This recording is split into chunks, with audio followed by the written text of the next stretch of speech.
Eagles fan losing a home game on Black Friday in primetime is already painful enough. Losing by scoring only 15 points against a direct conference rival is worrying. But what happened after the final whistle inside the visitors' locker room is the kind of thing that makes your blood boil and lights up every possible warning sign in Philadelphia. If you thought the 24-21 loss to the Cowboys was bad, what happened against the Chicago Bears was a complete disaster, not just on the scoreboard, but for the team's morale. And to make matters worse, former players who wore our jersey are literally laughing in our faces. The word circulating around the league about the Philadelphia Eagles offense is just one predictable. And the person who confirmed this wasn't a TV analyst, it was someone who was on the field stopping us play after play. Before we get into the locker room controversy, we need to be honest about what we saw on the field. The Eagles' offense had a day to forget. It was a measly 15 points. Yes, the team managed 317 total yards, which seems reasonable,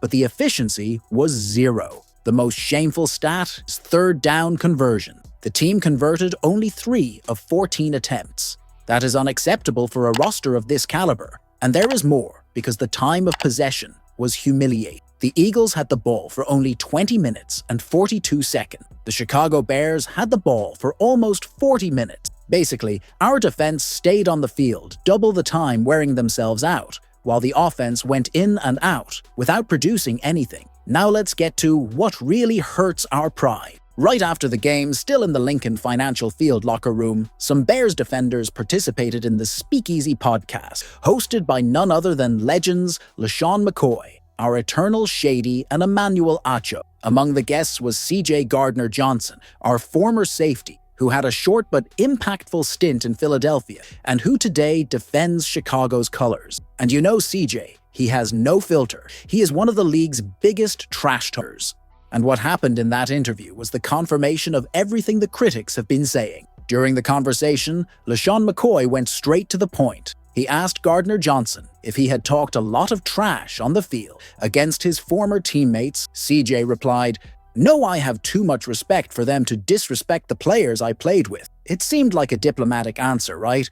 But then he added, "But it's more like we disrespected them on defense, though." That was when McCoy dropped the million-dollar question: was the Eagles' offense too easy, too predictable? And my friends, Gardner-Johnson's answer was the loudest silence of the season. He didn't say a word. He just looked at the camera, gave a knowing smile, and dropped an exaggerated wink. That wink was a yes in capital letters.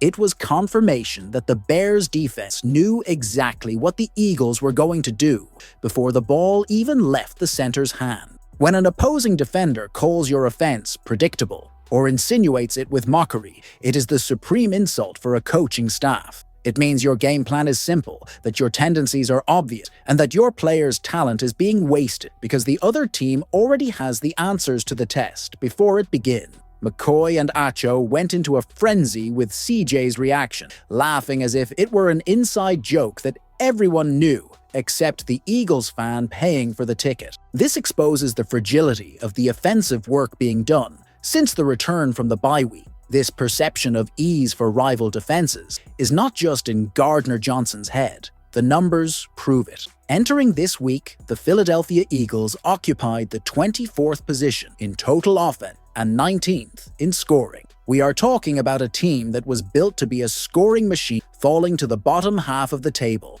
But the stat that scares the most and corroborates the predictability thesis is the number of 3-and-outs. The Eagles lead the league in this negative statistic. The team goes in, runs twice, poorly tries an obvious pass on third down fail, and punts the ball. It is a vicious cycle that is killing the season.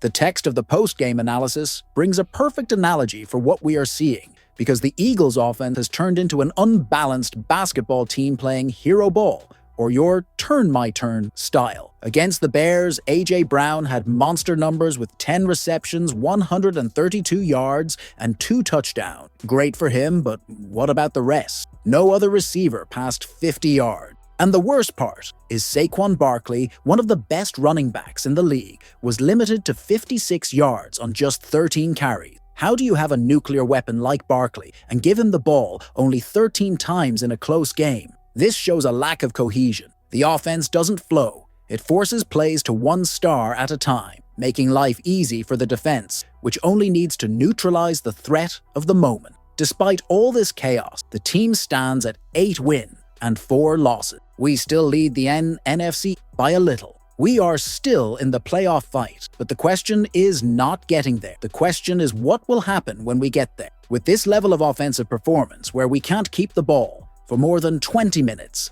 any minimally organized team in the playoffs will send us home in the first round. The expectation before the season started was Super Bowl. The current reality is trying not to be embarrassed in the wild card. Another point we need to address is the psychological aspect. Losing 2 games in a row at this stage of the championship creates doubts in the locker room. When you see a former teammate like GARDNER-JOHNSON, who left here and went to a rival, laughing in your face publicly, this affects pride. The Eagles' defensive players must be furious with the offense. After all, the defense held the fort as much as they could, but stayed on the field for 40 minutes. This generates internal fractures. The offense needs to look in the mirror and do some brutal self-criticism. The article mentions that the Eagles can still achieve all their goals, including the title. The talent is there. Nobody forgets how to play football, but the soul of the offense needs to be rediscovered. The rhythm, the fluidity, the ability to involve all players, Dallas Goedert,